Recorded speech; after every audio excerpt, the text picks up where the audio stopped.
I'm Ryan Alvin Torrejos, and I work as a teacher at German European School, Manila. Pursuing teaching as a profession was serendipity. I was inspired by one of my teachers when I was in elementary. There is this sense of fulfillment when I can influence the positive changes I see in their lives. I think the pandemic has affected my job as a teacher. I have to make a lot of adjustments, which we didn't expect. And suddenly, we were pressured to go out of your comfort zone, which is the four corners of the classroom, and do things you've never expected to have done in the past.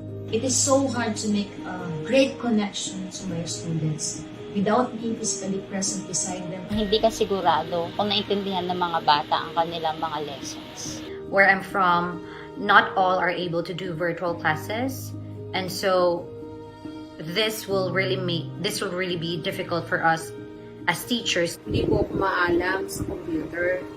Hindi po ako maalam sa ibang mga platforms. So kailangan naming matuto ng mga different apps at different softwares para magawa namin ito. Marami po akong mga pinanood ng mga webinars. Isa na po dito yung webinar ng Canva. Ang Canva ang gumagabay sa akin upang lalo akong maging malikhain. It is a tool which has all that I need, that helps me Create beautiful designs in the shortest time possible. there are lots of animated pictures, stickers, And it made my lesson presentation more exciting. There's just limitless possibilities. the templates. There's always something new to match what you need. a fun way to create lessons. Halos nilalaro ko lang siya. Ginagamit ko siya ng paiba-iba at kung ano po yung effective. Kapag kakailanganin kong gumawa ng mga instructional materials, Lesson plans, activities, Mga presentations at short videos. ay meron akong Canva na masasandalan.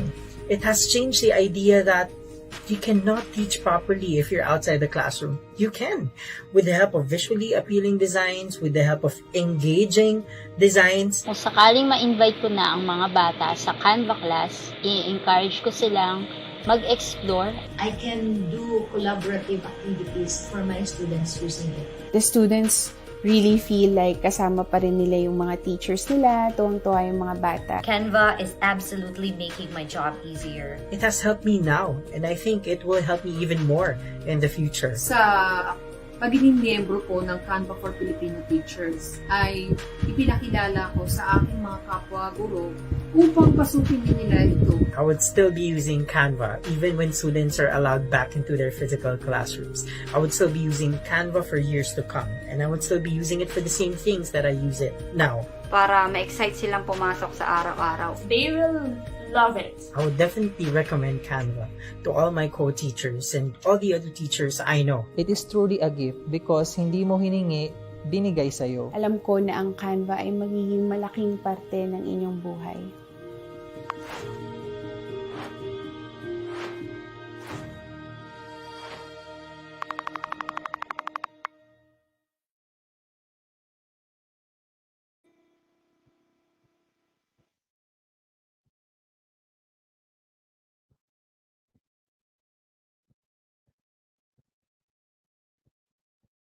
Yan, good afternoon teachers. Magandang hapon po sa ating lahat and welcome to our session for today for our skills training series.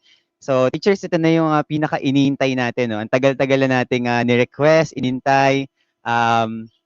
Nahirapan po kami actually muna maghanap ng speakers, no, because we wanted sana that we really have reliable tsaka really trainers that are from Canva, no.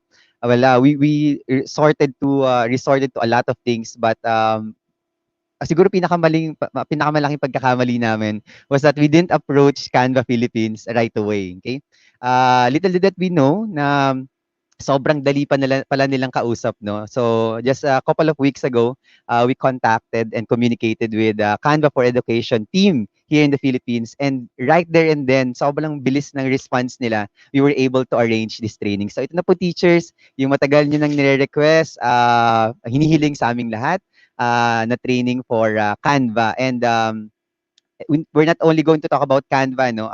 This will be a two-part series. So this first part will be talking about Canva in general. but at the same time, we'll be also looking at Canva in education, for education. So we're going to situate the use of Canva more particularly and specifically for education. But for today, we'll be looking at Canva, no, for designing or for graphic design.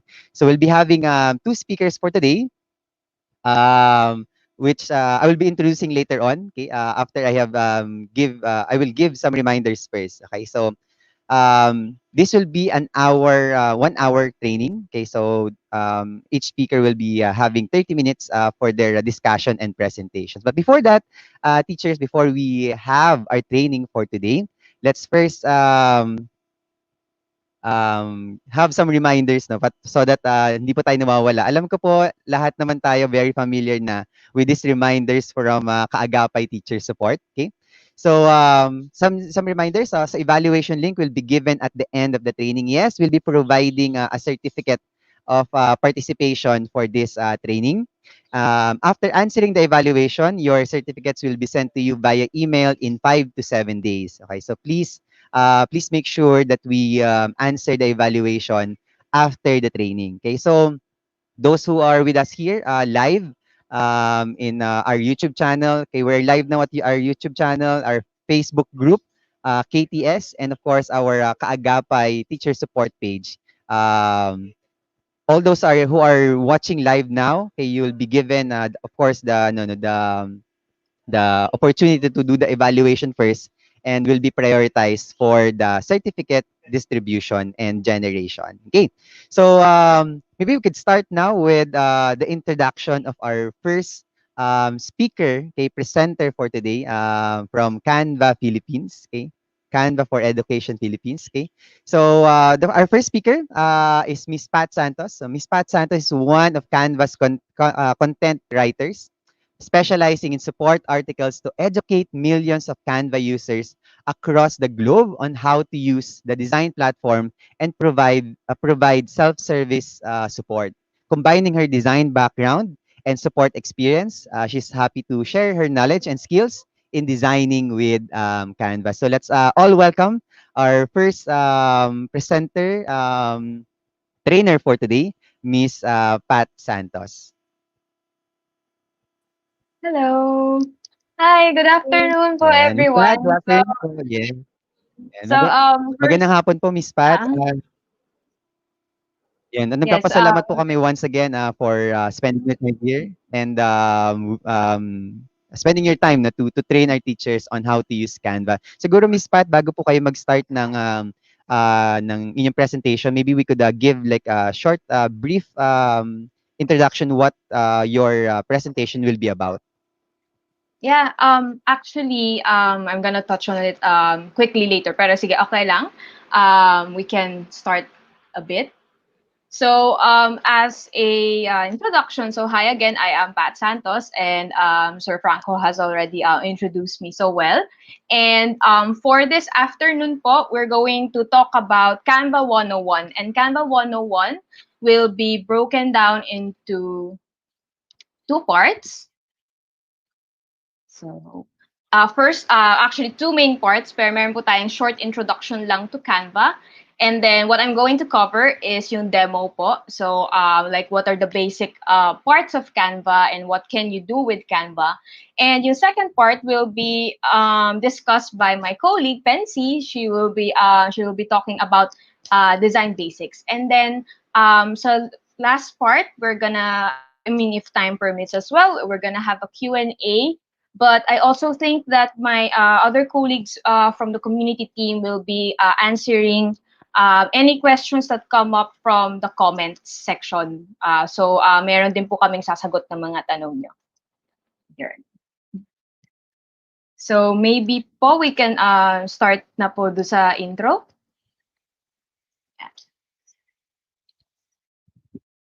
Okay. So again, I am Pat, and later on you will meet Pensy, my colleague. So I am one of the content writers for Canva. So siguro po mas as a brief intro lang din po, ako po yung isa sa mga nagsusulat ng help center article. So, if you type po do sa help center po ng Canva, isa po ako sa mga nagsusulat po ng mga how-to articles. And then Pensy would introduce her self then po later on. And to discuss lang po on the short introduction of Canva. So what is Canva? Canva is an online design tool that enables you to easily create beautiful designs with thousands of templates to choose from. So si Canva po is nagawa as a response to the normal or yung ano yung design process po noon. So the design process po, the normal design process is a very complex thing to do wherein ang dami pong components na kailangan i-take into consideration. Like for example, purchase software na minsan mahal. You either also have to study design or you have to purchase or download stock photos like yung mga magagandang pictures. Not all of them po, by the way, are taken specifically for a purpose. So minsan may mga ingo po yung mga Getty or yung mga websites na nagbebenta ng images. So yun po, hiwa-hiwalay po yun. Then minsan po, kailangan nyo pa po bumili ng fonts. Kailangan din po minsan bumili ng layouts. Or kunyari, kung may editing na kailangan gawin sa photo, kailangan hiwalay pa yun. So napaka habang proseso po yung normal or yung usual way of doing design. And Canva was created as a response to this, wherein we try to make po the design process as simple and as integrated as possible, wherein not only can you design your works online, you can also collaborate with your fellow teachers or students. You have one-click access to Pro Tools. You have access to a library of 3 million images and one-click export to social media networks and you can also download your designs as PDF, PNG, or even videos. So basically, it's publish anything and publish anywhere. And not only do we want to make design simple and integrated, but we also really want to empower everyone to design. So hindi lang po designers, hindi lang po small medium enterprises or business owners, but we also of course want to give back to our teachers. And as a gift po to our K-12 teachers in the Philippines and even worldwide, ALS and SPED included, we have launched Canva for Education. And Canva for Education is a pro feature. So meron, of course, you can use Canva for free, wherein you don't need to pay for anything. You can access po 8,000 templates na, or kumbaga marami na po talaga magagawa sa free. But with a Canva for Education account, mas amped up, mas maraming templates po kayang i-access, mas maraming education-specific content na kayang gamitin. May 2 million images for free, 800,000 icons, 700 fonts, access your content from Google Drive or Class, Dropbox folders. Merong mga aspects wherein you can import videos or GIFs po online. And ang dami pa pong amped up features na talagang ma-facilitate yung better sharing and collaboration po with your class. And for those who don't have a Canva for Education account yet, you could sign up po by going to this link. So sa canva.com/edu-sign up, or go to this link, support@canva.com, account basics, Canva for Education, apply for Canva Education. And our Canva for Education team will process your application and upgrade your free account into a Canva for Education account. So now that's our intro about Canva is done, we can now start with the walkthrough or the demo. So again, what I will cover po sa walkthrough or sa demo is like a basic introduction as to the parts of Canva and especially the Canva editor. So may mga times po na I will have to go out of my presentation and demonstrate it live here. So, first po sa ating demonstration is to show you the homepage. So, the homepage po, ito po yung una nyong makikitang page pagka-login. And the major parts of the homepage is yung side panel, itong search bar wherein ita-type in nyo lang yung template na hinahanap nyo and then you can see it. And then meron din po dito sa baba yung available templates that you could already use and browse. And sa baba po yung mga ibang categories na nag-i-exist na po. So, siguro po yung another thing to note here po is aside from homepage, if you want to see po yung mga existing designs na nagawa nyo na, you can go to all your designs or the other tabs po dito sa gilid. But for the purposes of this demo, how to create a design from the homepage, it's through 3 different ways. The easiest way po is clicking create a design from the side panel. So after nyo pong i-click yung create a design or even po after going here and selecting kung ano pong template yung gusto nyo pong gamitin, matatransport na po kayo sa editor.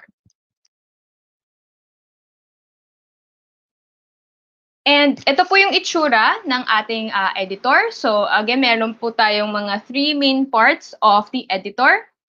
Aside from yung nandito sa mga nandito sa taas. So before I get to that, the 3 main parts of the editor is the side panel, object panel.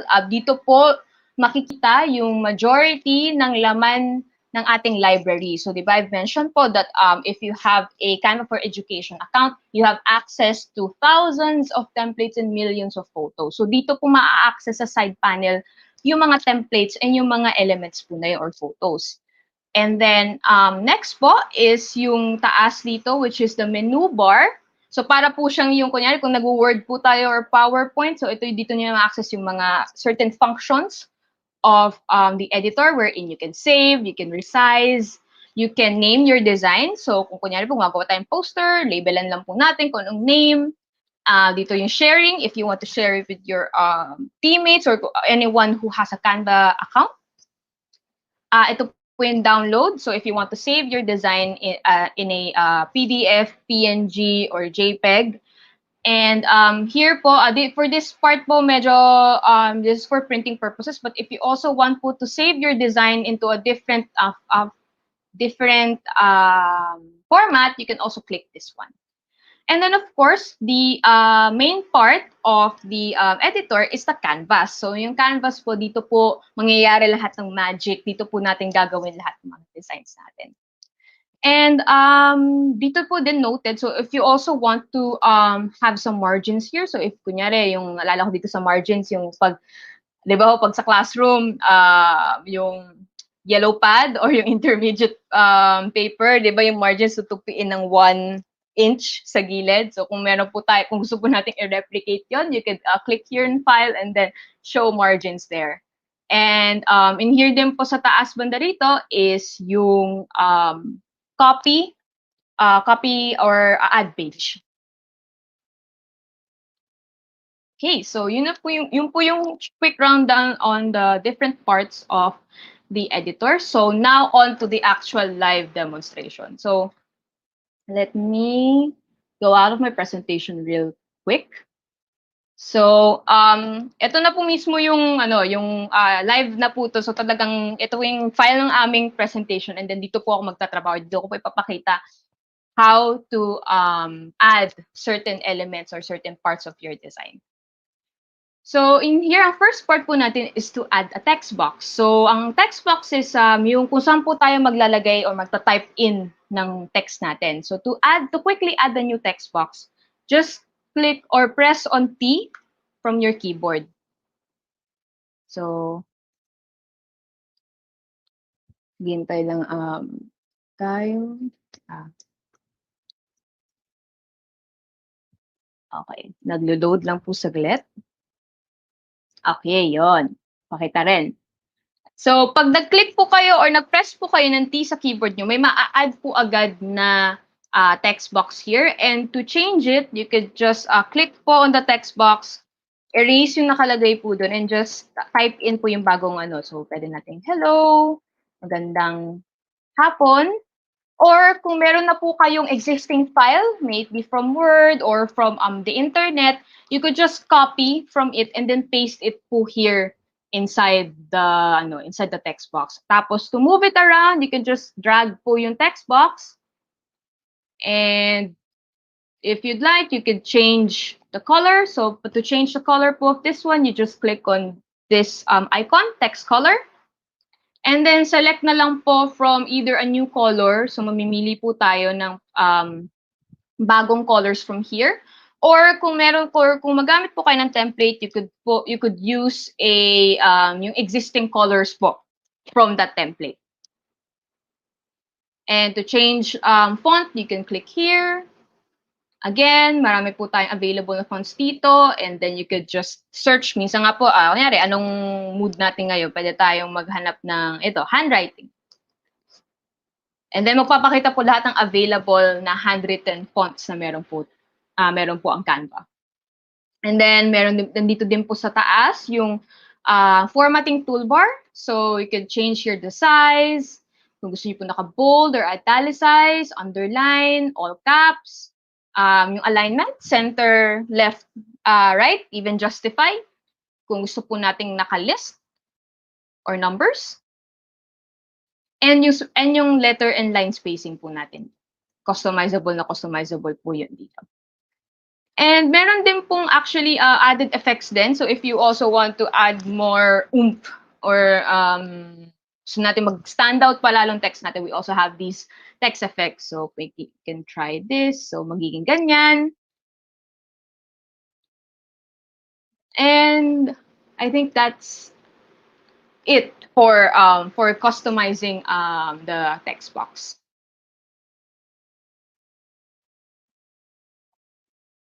So aside din po from adding a text box on your own and customizing a text box from your own, you can add your own text from here. So if you remember, this is for the side panel. A side panel has different tabs. So ang tawag po namin dito sa icons na to ay tabs. So kung gusto niyo rin po mag-add ng text box, you can also do it from here. Wherein you can add different yung sizes ng text. You could also use din po a text combination. So a text combination is a combination of two different types of fonts paired together. And if you want to add one, you can just click on it real quick and then kaya na po siyang i-customize dito instantly. So you don't need to be following kung ano yung nakalagay sa text combination, but you can just add it here real quick and then bahin lang natin yung laman. Pero at least nandito, may nakaset na font, may nakaset na size, and it's really depende lang kung paano nyo siya iibahin using our formatting toolbar. Okay, next then po is, aside from adding text, of course, we also want to emphasize that you could add illustrations or pictures or anything that would give more life to your design. So to instantly add these types of shapes, line, rectangle, or circle, you could press L.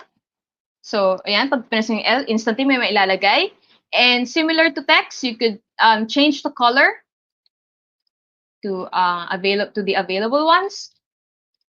You could also add a rectangle. So ganun din po ulit, press R lang po. And may instantly mapupuntang rectangle dyan. You can just drag yung resize buttons po dito, yung mga puti. And then change color as you'd like. Then resize. You could also add a circle. So just by pressing C, and then may ma-add po agad na circle.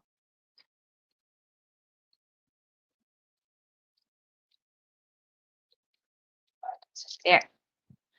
But of course, we also understand that hindi lang naman po shapes ang gusto nating ilagay sa ating design. So we could also add photos of your favorite place. You could also add illustrations of your favorite animals, a sticker, or yung moving na elements na para mas makakuha ng attention ng ating mga students, for example, or even upload your own photos. So, to do this po, so let's start muna po with adding photos. Photos from, you can add existing photos from our library by going here to the Photos tab. Pwede tayong mag-search or pwede kayong mag-browse here. So, kunyari, kung gusto natin ng Christmas, you could click on here and then magpapakita na po yung available Christmas-themed photos.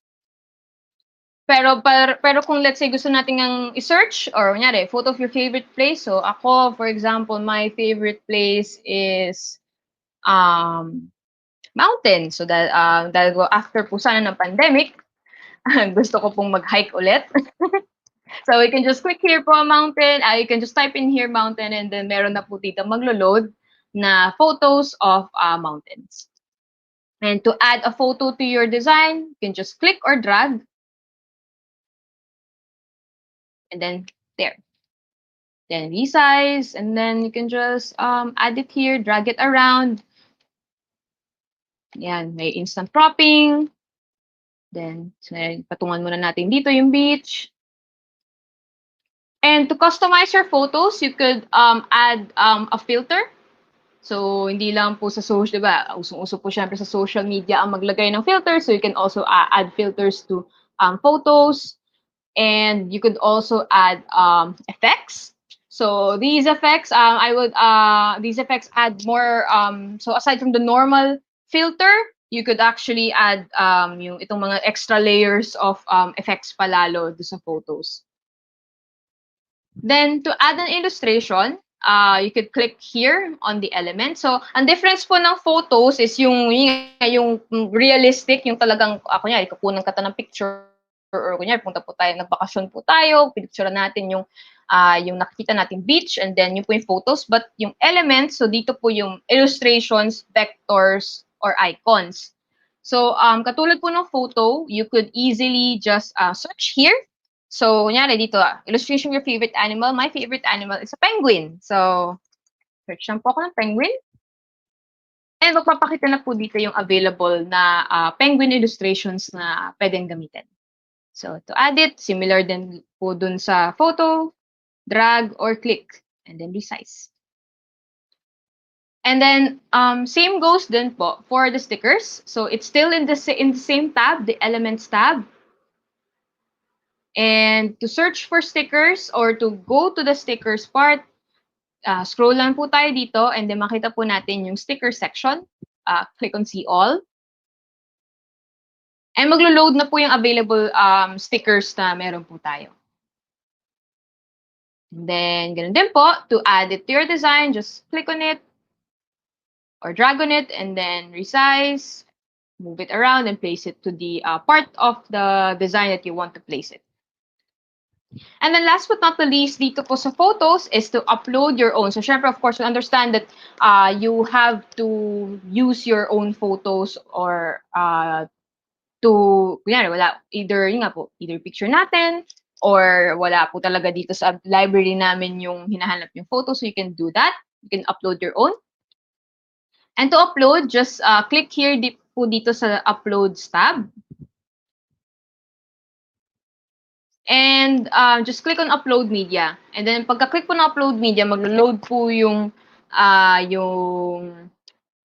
files na meron po tayo. Just select from it and then wait until your photo has uploaded bago po natin ilagay sa design natin. So in here, naglagay na po ako, nag-preload na ako dito ng photo ng pinya, and then to add it, you can just drag it, and then place it here. And resize. Okay. So that's it for the elements. And just to add lang din po, aside from having a lot of illustrations or readily available illustrations and vectors in our library, most of them are highly customizable with color. So, maiiba nyo pa po yung kulay nito. Depende po sa anong colors yung gusto nyo. So, for example, itong si Kerry lang, To change them, you could click on the element. Click po dito sa mga color squares or color tiles na nandito.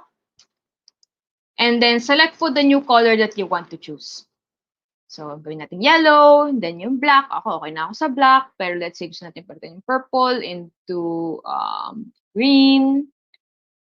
Then, dito rin po, same goes there. So, just click po on the element and then click on the color. Ay. Okay. Click on the color and then select yung mga bagong color.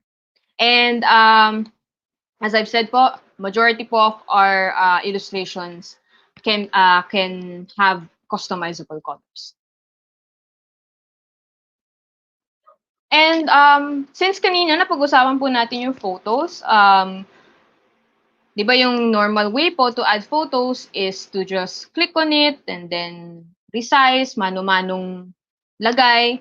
Pero meron pong easier way to organize or to lay out your photos without having to add a photo and resize it every single time. So dito po papasok itong grids and frames. So grids and frames are photo holders, wherein these are elements na pwede nyo pong lagyan or paglagyan po ng mga picture. So pagkakaiba po ng grids is so makita rin po ang grids and elements dito sa Elements tab. Ang pagkakaiba po nila is that yung frames, ito po yung nagbibigay ng extra shape into our photo. So for example po, kunyari, kung matatanong nyo po, ang shapes na nandito, yung kanino, or yung maa-add nyo through the keyboard, hindi po pwedeng lagyan ng photo yon. Pero kung gusto nyo pong lagyan, gusto nyo pong magkaroon ng shape yung photo nyo, gagamit po kayo ng frames. And you can access them here. So, let's say another one of these. Then, drag lang po natin, resize natin. And if you want to add a photo in it, so you could just drag. And then, instant shape na siya. Like your photo has an instant shape. And with the grid, so unlike the frames, the grids po are more square. So parang yung photo layouts na maramihan. So to add them,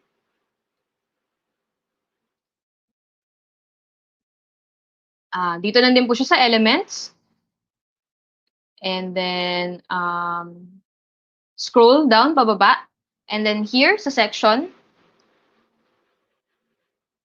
you'll see the available grid spaces and grid combinations na meron po tayo. And then to add, you could just click on it. And then as with frames, drag the photos at instant organization na siya ng ating photos.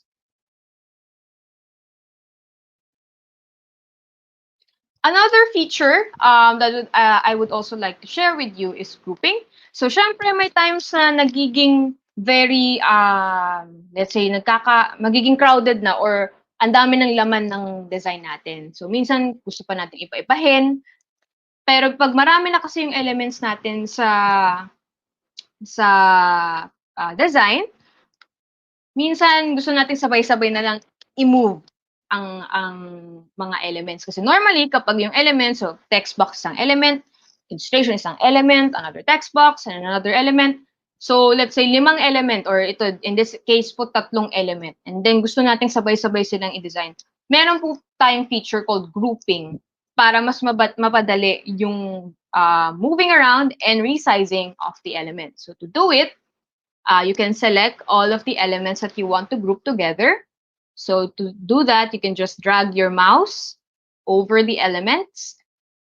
So nandiyan sila. And then click po on group. So pagka-click po natin nun, makikita natin na mukha na silang one element. At pag ginalaw po natin sila, iisang galawan na lang. At iisang resizing na lang siya. Mas madali na yung magiging madali po yung pag-organize natin ng mga elements natin because of grouping. And another feature that I would also want to share with you is the usage of Canva apps. So Canva apps can be found by scrolling down a bit po dito sa tabs and then clicking here on more. And yung apps po, ito po yung integration natin with videos or GIFs, yung mga move, ito, katulad ng itong si Didi na nagmo-move around, or direct import, mag-i-import ng photos from Pexels or Pixabay. So these are photo sites or Google Drive. So kung meron po tayong files from Google Drive na gusto natin directly input, pwede rin po dito. And yung emoji, kasi just a quick note po, normally, usually with our mobile phones, we could input emojis as text. But for emojis to properly show up po in Canva, it has to be added po here on from the more tab, click on emoji, and then select yung emoji na gusto natin gamitin sa ating design.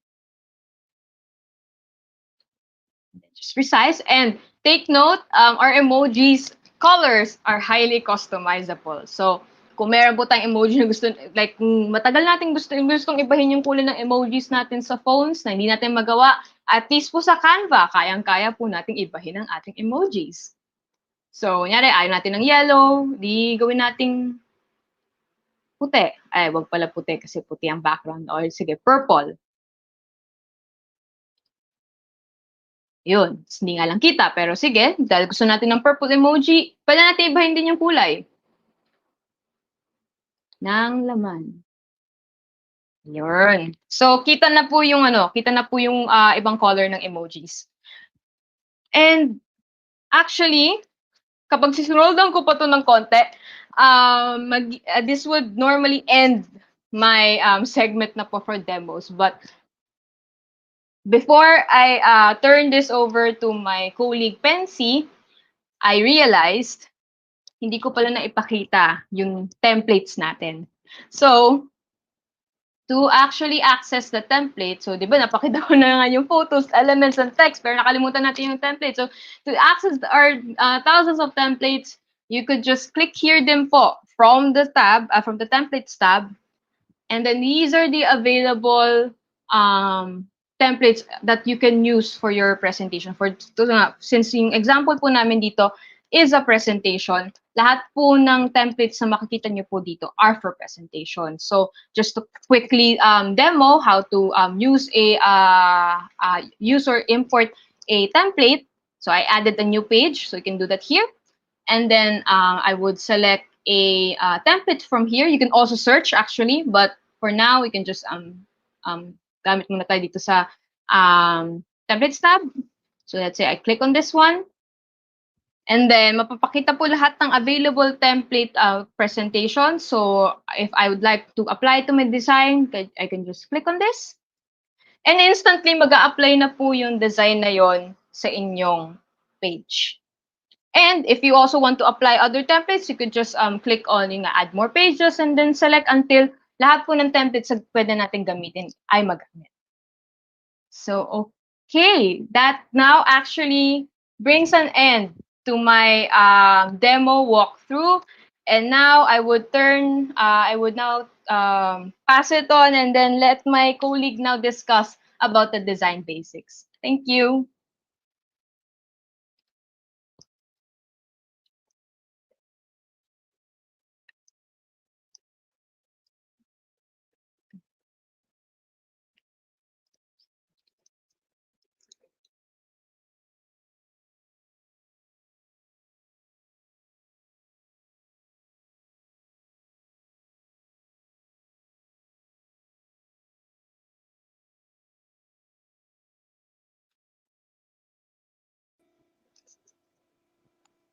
And yan, good afternoon, no, Miss Pat. Yan, maraming salamat ulit. Yan. So, Miss Pat, may may question lang, unang-una. Do we have mobile versions of Canva as well? Can the teachers actually access it in a mobile device? Yes, we do have mobile apps for on Android and on iPhone. So to download them, you can go to the App Store or Play Store, App Store or Play Store, and then it's currently not exactly the same. So yung makikita mo from the web or desktop browser, hindi siya exactly the same, but we're working on that. But at least kayang-kaya siyang i-access using a mobile app with the Yun. Thank same you, ma'am. templates and with the same elements. Yes, thank you, Miss Pat. No? And siguro next question, are some of our teachers in the chat, although, by the way, thank you so much for the Canva team. They're very active in the live chat. So all of the questions of the teachers are being addressed right away, immediately by the Canva team, no, our engagement team in the live chat. Pero there's one question that I'd like to also bring up, Miss Pat. No? Do we have offline? Can the teachers access Canva offline, or do they need the internet connection to be able to access these resources in Canva?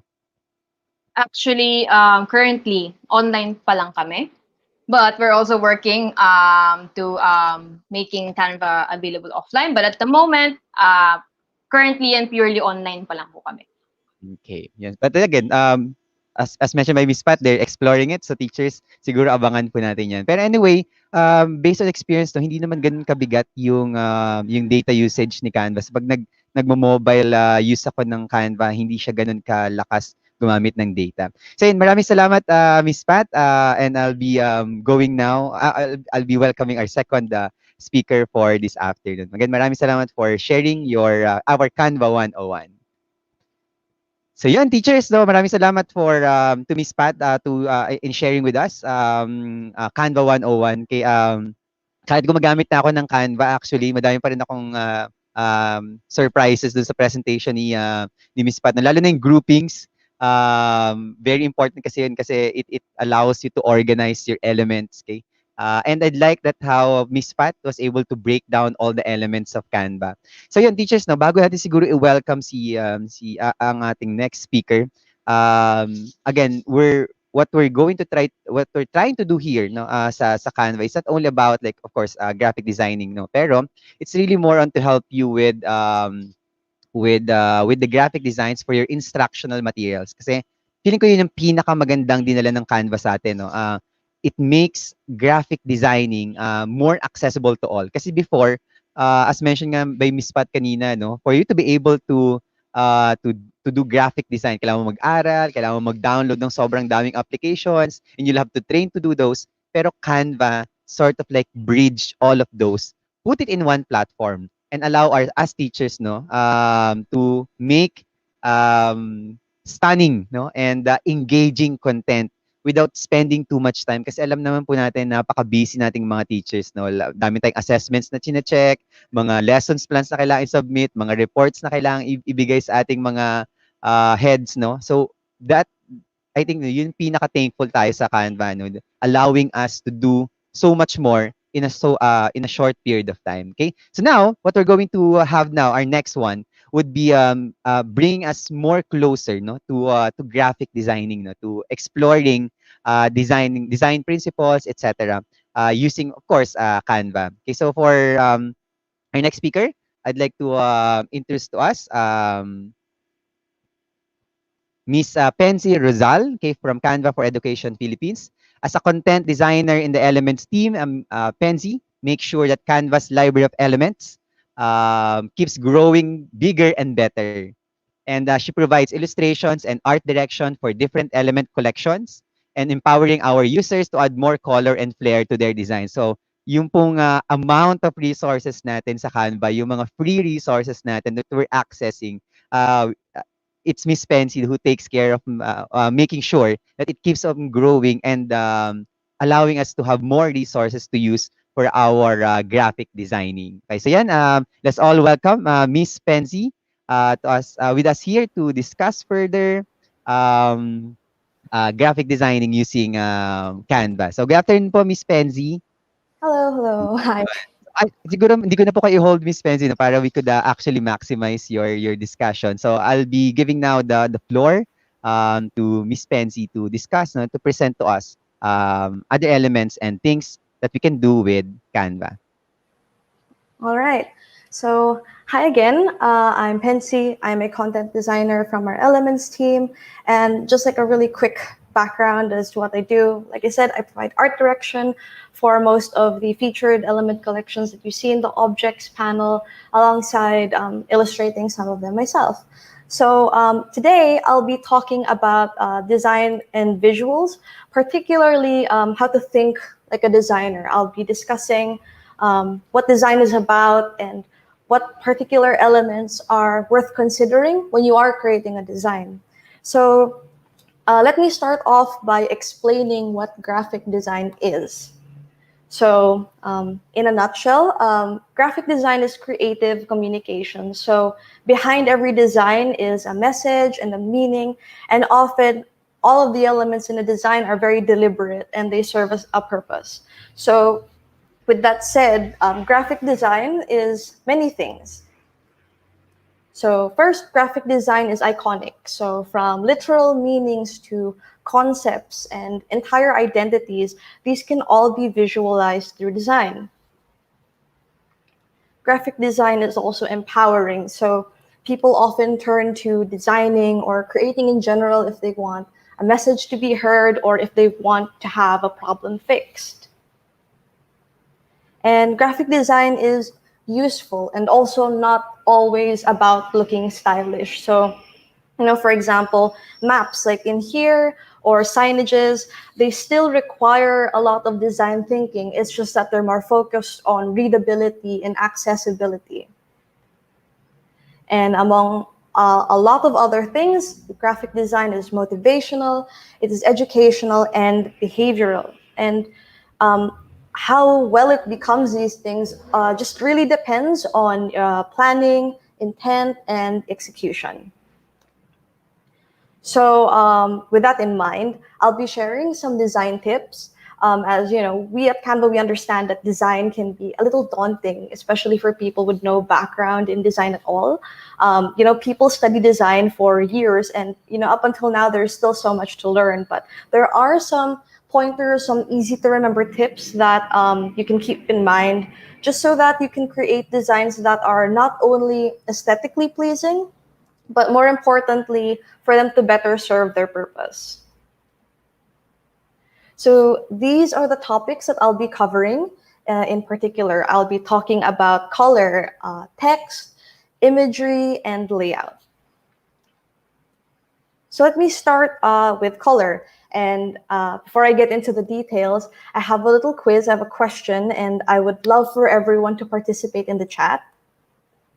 So, what do you call the complement of colors and using difference in lighting? Do you think it's A, a color wheel, B, color contrast, C, color palette, or D, color picker? So even if it's just a guess. C, chat, seeing B, lots of B's. I see a C in there. Okay, yeah, so correct. It is B, color contrast. And like I said, it's the difference in light and how well color stands out from the other. So now have a look at this next slide, and maybe would anyone want to share maybe what comes to mind when they see this design? Like maybe just describe it. Like, what do you think about it? See?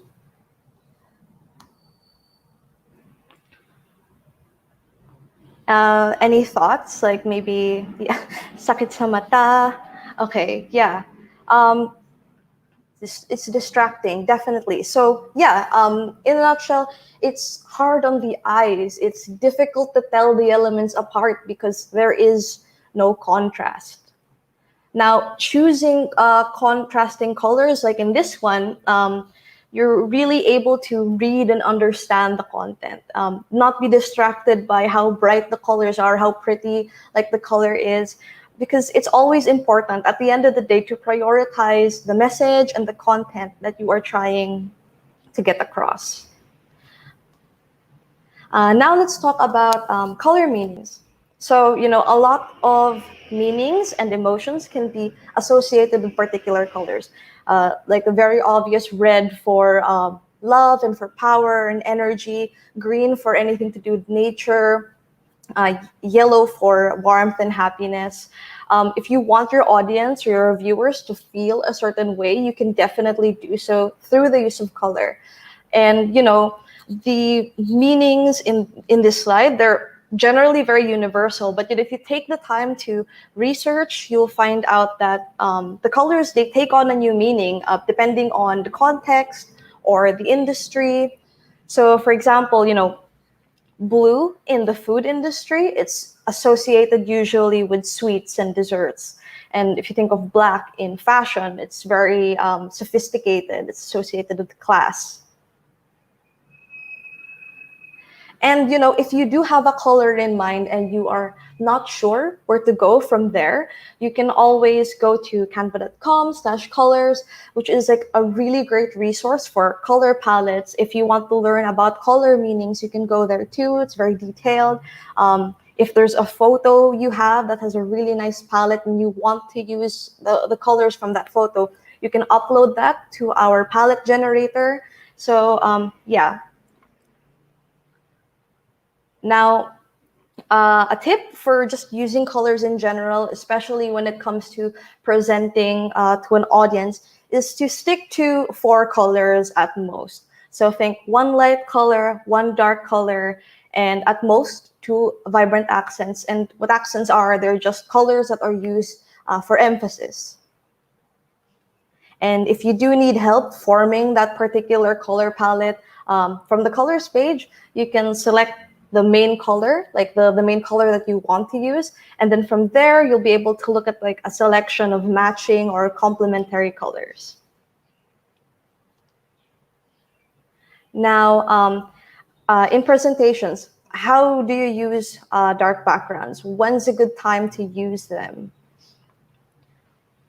So generally, my tip is to use dark backgrounds for majority of the pages, most pages, only because, people will be looking at these back to back for longer periods of time. So take into consideration whether or not a darker color would be easier on the eyes. And also dark colors puts more focus on you, the presenter. But when's a good time to use light backgrounds then?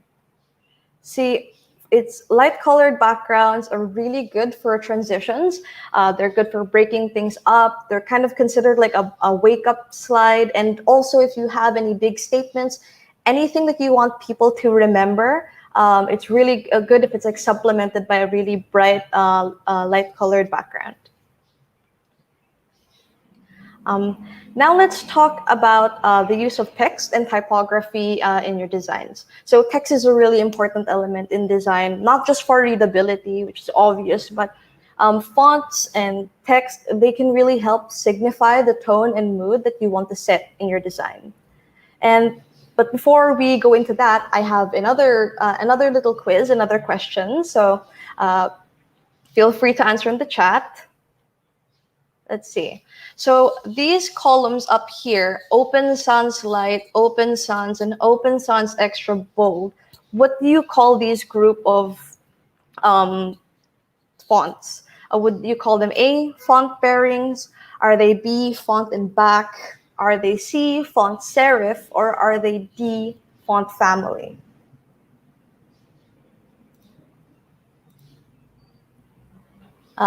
Any guesses? D's. Okay. And most of you are correct. It is a font family. Font family is essentially different versions of the same font. So a tip for using fonts is to stick with one family. Why? Because it helps with consistency and with hierarchy. Generally, it looks a lot neater. And if you don't know what font goes better with what, it's really a very safe bet to just stick to the same font family. And over here you can see examples of other font families. Very often there's a very thin version, a normal version, a bold version. Other font families have really wide variations, condensed, some italicized ones.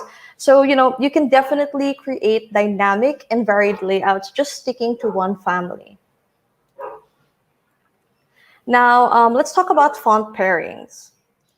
So a really good way to make your design stand out and show contrast purely through text is to use opposites. So for example, here you can see really thin, introverted fonts paired up with bold, extroverted ones. Neutral and simple fonts pair really well with obviously very decorative fonts with personality. Short fonts and tall fonts, sans and serif. And I've mentioned serif like a couple times already. So let me just kind of explain what sans and serif are, because these are words that you can't really avoid when we're talking about fonts. So serif refers to these little decorative bits that you find at the end of the letters. And these are very classic, you know, they look traditional, very common in print and other traditional mediums. Sans, on the other hand, literally means without. So that means they don't have those little decorative elements in the letters.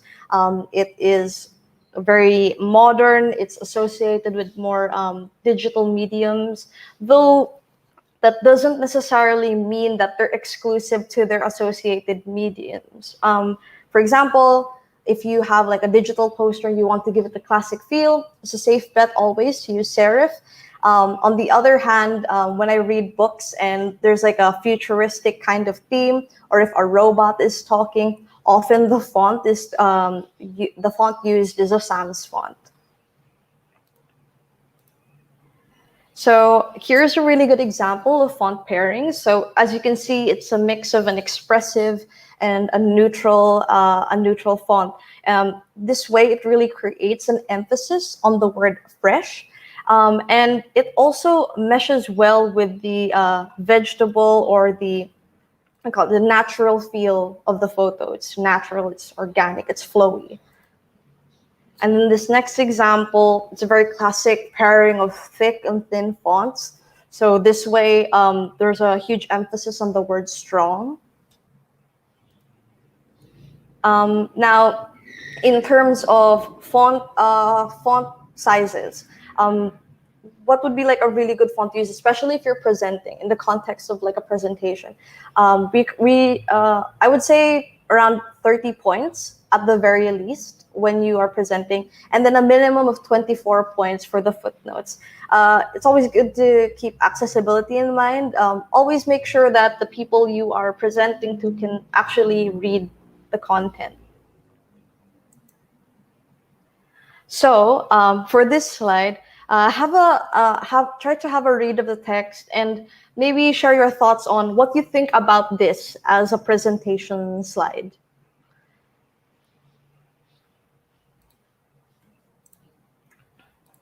Any thoughts at all? Like maybe something to do with the amount of text or the spacing maybe? It's tiny, more or less. Yeah, it's too much text. So yeah, it's pretty long, and as a presentation slide, it's a bit unrealistic to expect someone to read all of that, especially when they're presenting. They're expecting you to explain it.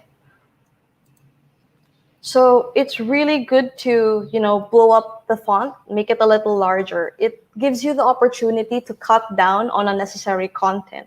So this way, when you look at it, it's faster to read, it's easier to understand and remember. And for this example in particular, while the text is fairly large, there's still so much space on the right that you can just take advantage of. So my advice would be is if you have the chance to make the text larger, you should go ahead and do it. So that's it for text. Now I'll be talking about imagery and graphics.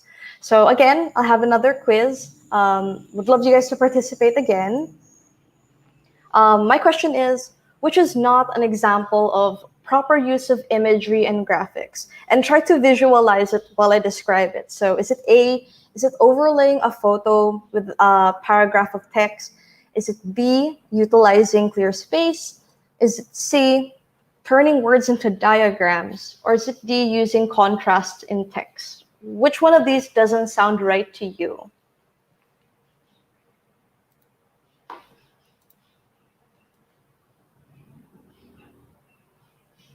Any thoughts? See, I'm seeing some B's, some A's. Okay. So the correct answer is to overlay a photo with a paragraph of text. Why exactly is it not a good example? Because often when you're putting text on top of a photo, very often generally it's tough on the eyes and the text ends up being unreadable. But what's so important about imagery anyway? So images, they create immediate reactions. They really help your audience remember details. As you'll see in this next slide. So yeah, try and absorb it, it's probably top of your head a little boring. And, not unlike the Ikebana page or slide that you saw earlier, there is a lot of text, but the lack of visuals essentially guarantee that the reader will not be paying attention or remembering what it is you're talking about. Take into consideration someone's attention span. It's so easy to be distracted now, especially with remote setups.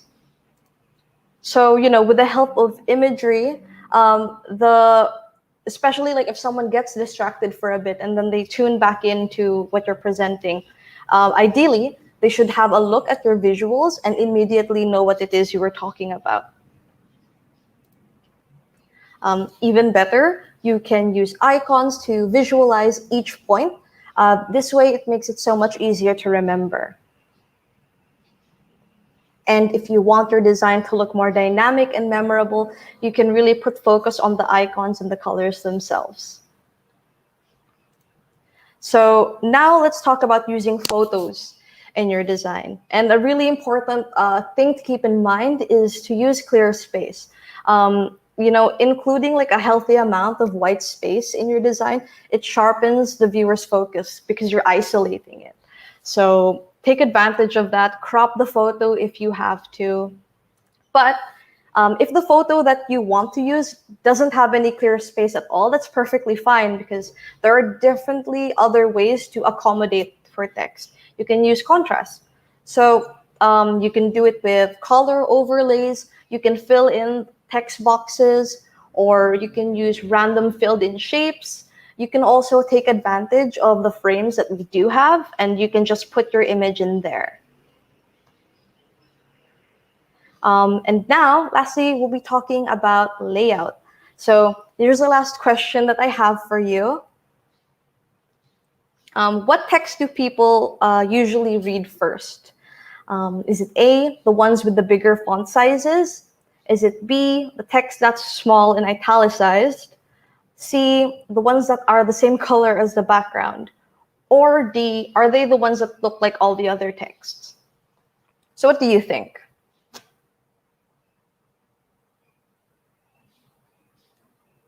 C, A. So that's too obvious, yeah. Pretty much the first thing that people read are the text that's so much bigger. But increasing font sizes is just one way to make a word or phrase stand out. So, you can make the text bigger, you can increase the weight, you can make it bold, you can change the color to make it more vibrant, or you could do all three. And it's really size and placement that governs the flow in a design. And what flow is it's how your eye travels across the space. Because through design, you can direct people's eyes to certain areas of a slide or a page or whatever it is. And you can really help your audience get to the important points quicker.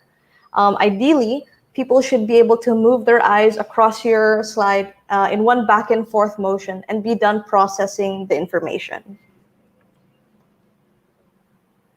Now, you can categorize parts of a layout based on the sizes of your text content. So, headings are obviously the biggest fonts. Subheadings is the second largest, and body is the smallest out of everything. And naturally, one's eyes will go over those parts in that specific order. Now, it's really important to check your flow, not just for one particular slides, but throughout the whole presentation, throughout the overall of the design. It really has to look across whether or not are they consistent throughout. Do you intend to transition between two different ideas? And do the visuals that you made, did they support that? But in terms of layout, if you are stuck, you're stumped, which happens to everybody, you don't have to start from scratch, and you can always take advantage of our vast template library. You can browse through them, take a template and use it as is, or you can deconstruct it, take what you like from other templates, you can make it your own. Know that this is always an option. And that's pretty much it. But let me give you guys a really quick summary just to kind of refresh it.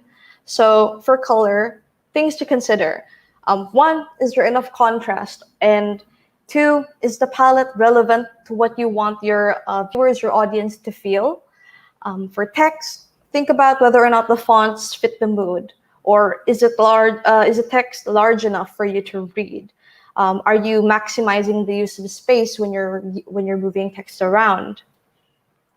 For imagery, think about the imagery you use. Is it actually relevant to the topic, or do they support your content or your message?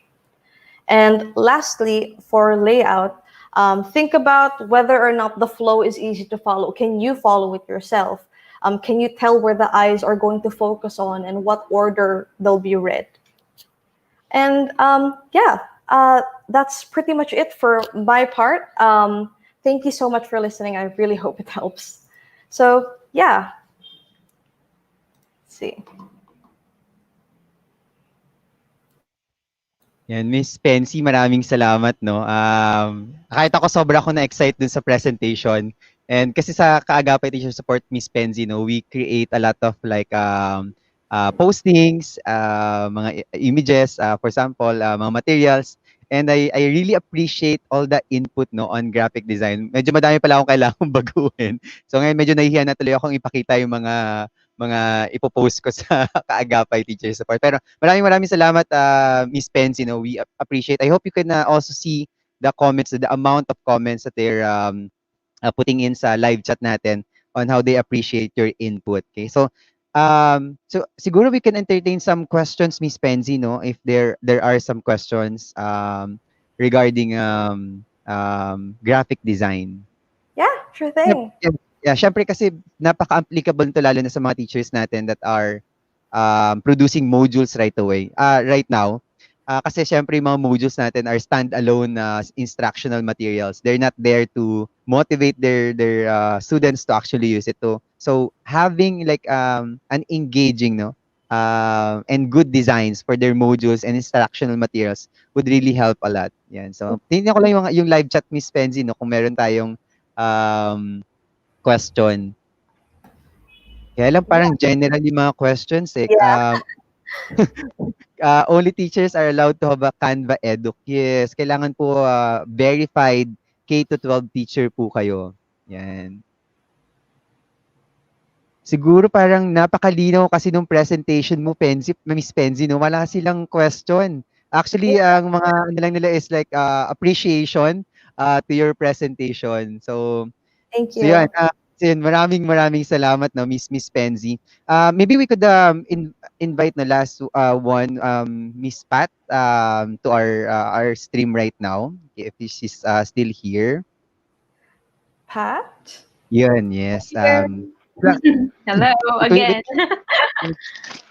Thank you, maraming salamat po ulit, no. Actually, wala na sila masyadong questions, and I think it's partly because our engagement team in the live chat has been very active, no, both in Facebook and in YouTube.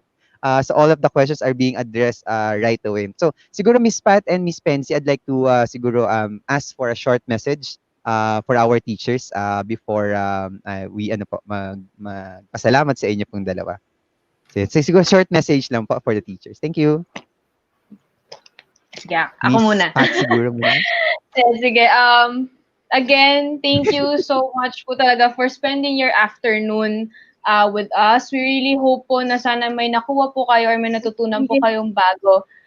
And again, mabuhay po kayong mga teachers. Alam po namin kung gaano kahirap yung trabaho po ninyo before the pandemic and lalo po ngayon in the pandemic. Kaya we really hope that Canva can continue or help you facilitate a better engagement and better classes with your students. Thank you. As for me, Pat pretty much took the words right out of my mouth. Really appreciate the work you do, and I really hope that this helps you guys. So, thank you. So yun, maraming salamat po ulit 'no. Actually talagang hindi namin ako personally 'no, kasi siyempre Canva Philippines, alam ko po sobrang busy on doing all your projects. Pero sobrang maraming salamat po for spending your time with us today, on training our teachers, on providing such a valuable input 'no. Um, do we also get a message from Sir Shardy? Sir Shardy? Okay. By the way, no, gusto ko lang din i-shout out si Sir Shardy from Canva for Education Philippines. Siya yung nag-entertain sa ating request, no? And sinasabi ko sa inyo, teachers, sobrang accommodating niya. Like, when I sent the message, right away, nag-reply agad si Sir Shardy. And doon na nagsimula kagad yung discussion about this webinar. So, ayan. Miss Pensy, Miss Pat, maraming salamat po. We'll be saying goodbye to you now, as I give now some reminders and some other things to the teachers. So maraming salamat po ulit for being with us here today. Thank you, Franco. Thank you. Thank you. So yan, teachers, no? So again, gusto ko lang mag-shoutout to Sir Shardy from Canva Education team in the Philippines, and also Miss Maika Ong, who also facilitated the conversation, the discussion on having this project. Teachers, I hope I could really make it clear how accommodating Canva for Education Philippines was to us. They really made efforts. They put up a really good team. No, you can see how active they are in the live chat. How prepared our speakers are. And the good news is, teachers, hindi pa tayo last. Okay, so meron pa tayong second installment ng ating Canva for Education. Now, ang pag-uusapan naman natin is the use na of Canva for Education. So we're going to be exploring that. I'll be giving the details later on for that. But some reminders first for us teachers, para hindi natin makalimutan. So again, we'll be giving you your certificates for this training session, as always, as we always do. But please take note that evaluation link will be given at the end of the training. Although, we'll still be posting this in our Facebook page for your reference. But those who are still here, no, all 400 plus of you who are viewing this live, will get to be prioritized for the certificates, no? Of course, as always as well, after answering the evaluation, your certificates will be sent to you via email in 5 to 7 days. So please do give us a time, no? We're also we're a small team, so producing your certificates is not really easy. So give us some time or lead time to produce your certificates. But it will be there. We'll be sending you your certificates via your email. Okay, before the evaluation, teachers, I'd like to also remind you, no, on November 19, same time, we'll be continuing the part 2 of Canva for Education. This time, we'll be looking at Canva for Education. We'll focus now more on how to use Canva for education. Okay, so we'll be exploring all of those things. I'm also equally excited. I haven't really explored this one yet, no, but we're so thankful to Canva in putting up these opportunities, these resources for all of us. Feeling ko in the next submission of modules next week, feeling ko puro made in Canva na yung mga modules ng mga teachers natin. So, graphically stunning modules ang mapoproduce next week. Okay?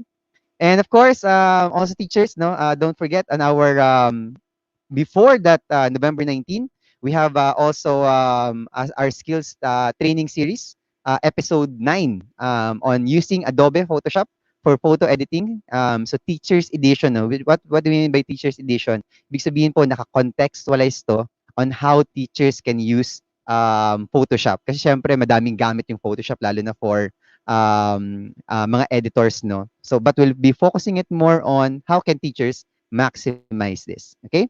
And lastly, teachers, we'll be having our webinar on using Discord, or the use of sustainable alternative to Zoom and to Google Meet. Okay, yan. Okay, so we'll be having that again for next week. No? That's our two training webinars for next week on Thursday and Saturday schedule. Okay, so yan. So maraming salamat po ulit for always being with us. And again, teachers, no, siguro yung session today is a proof na never kayong titipidin ng mga as long as there are people like Canva, no, Canva for Education team in the Philippines, you will always have access to resources, and we will always try our best to connect you with these resources. Okay. So now I think it's time for our evaluation, no? So please do our evaluation. I'll be showing now your evaluation link. It's http colon slash slash bit.ly slash KTS 8. So please do your evaluation of teachers. While you're doing that, maybe you could do us some shout outs, no, to our audience who are still watching with us today. Yan. So, ayun, Miss Teresa. Siyempre gusto kong i-mention lagi si Miss Teresa Ganaden, no? Always constant viewer of KTS or webinars of KTS. Yan, si Miss Eds din, no? Miss Eds Mercado, very constant, no? Actually, dahil medyo matagal na rin tayo ngayon magkakasama, no? Medyo nakikilala ko na yung mga mga usual constant um, viewers natin. So maraming salamat po. No, Sir John Pedro, hindi po. You're all welcome. Okay? But of course, no, medyo madami lang talaga sa members ng community natin, our teachers. Pero as long as you can benefit from this training, kahit po hindi kayo teacher or magiging teacher pa lang yung mga education students natin, please do join, no. You can always join our trainings, okay? Yun, welcome po. Maraming salamat din.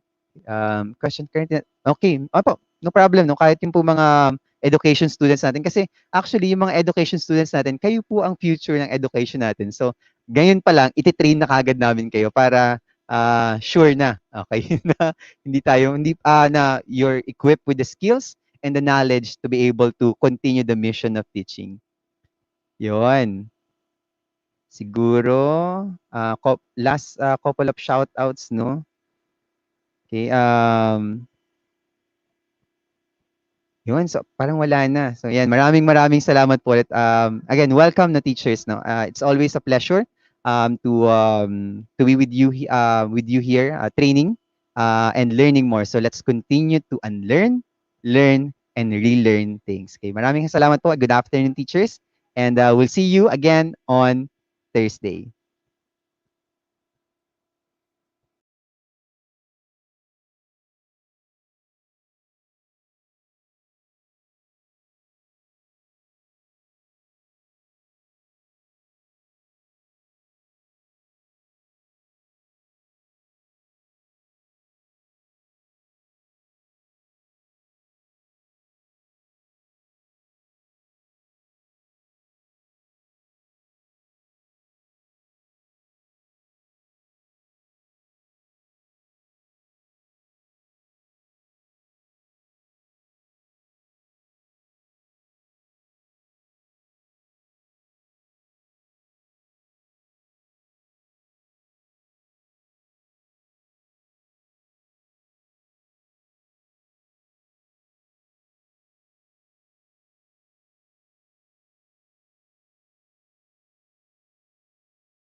I'm Ryan Alvin Torrejos, and I work as a teacher at German European School, Manila.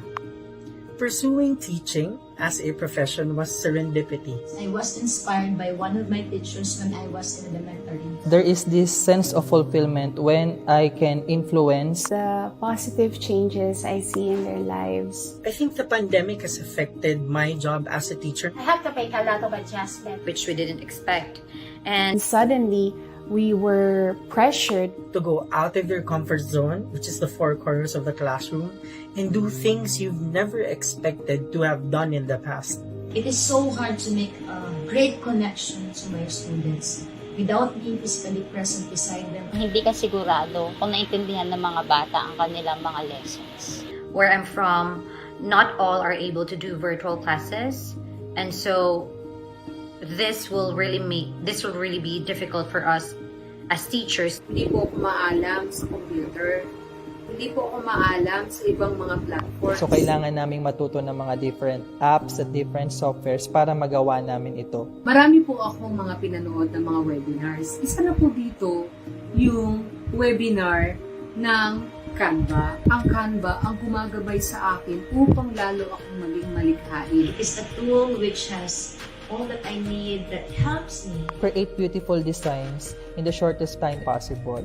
There are lots of animated pictures, stickers, and it made my lesson presentation more exciting. There's just limitless possibilities. the templates. There's always something new to match what you need. A fun way to create lessons. Halos nilalaro ko lang siya. Ginagamit ko siya ng paiba-iba at kung ano po yung effective. Kapag kakailanganin kong gumawa ng mga instructional materials, lesson plans, activities, Mga presentations at short videos. ay meron akong Canva na masasandalan. It has changed the idea that you cannot teach properly if you're outside the classroom. You can, with the help of visually appealing designs, with the help of engaging designs. Kung sakaling ma-invite ko na ang mga bata sa Canva class, i-encourage ko silang mag-explore. I can do collaborative activities for my students using it. The students really feel like kasama pa rin nila yung mga teachers nila, tuwang-tuwa yung mga bata. Canva is absolutely making my job easier. It has helped me now, and I think it will help me even more in the future. Sa pagiging miyembro ko ng Canva for Filipino Teachers ay ipinakilala ko sa aking mga kapwa-guro upang pasukin din nila ito. I would still be using Canva even when students are allowed back into their physical classrooms. I would still be using Canva for years to come, and I would still be using it for the same things that I use it now. para ma-excite silang pumasok sa araw-araw. They will love it. I would definitely recommend Canva to all my co-teachers and all the other teachers I know. It is truly a gift because hindi mo hiningi, binigay sa'yo. Alam ko na ang Canva ay magiging malaking parte ng inyong buhay.